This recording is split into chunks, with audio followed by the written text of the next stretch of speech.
As seemingly innocent pictures, smiling idols, a cheerful event, originally Stellar was not exactly popular.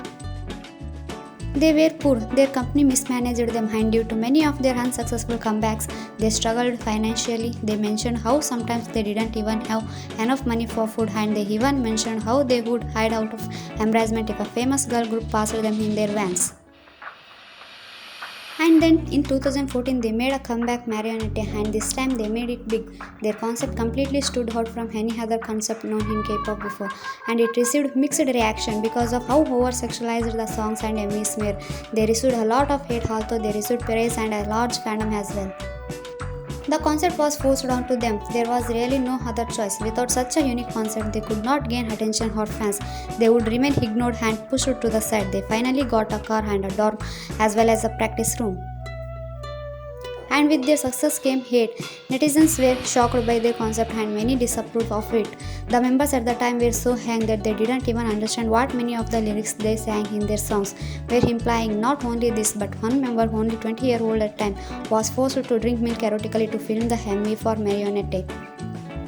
This experience was so traumatic towards her that she is unable to drink milk even to this day. And then came their next comeback, Mask, and yet despite their intentions and despite how hard they worked and practiced for Mask, their comeback was unsuccessful. It seemed as if without a sexy image they were not worth it, that without being over-sexualized, they would remain ignored. And then that's when it all came together. Their company realized just as well as Stellar that without marketing a sexy image, they would never make it big. And so then came Vibrato in 2015. Vibrato could be described in a lot of ways, but mostly it could be called shocking. Many K netizens were disturbed at such a over-sexual concept, and that the members seemed to have accepted their fate. If they didn't sell a provocative image, no one would be interested.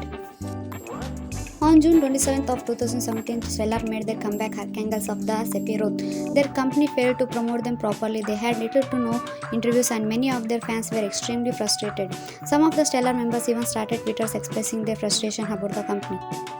A few members even tweeted, "I feel lump now, and every day is a battle." After 3 weeks, the company finally finished the album, and they had promotions in Japan. They were tried both mentally and physically, and they couldn't do anything since their contracts had not yet ended, and until then they would have to keep it up with company demands.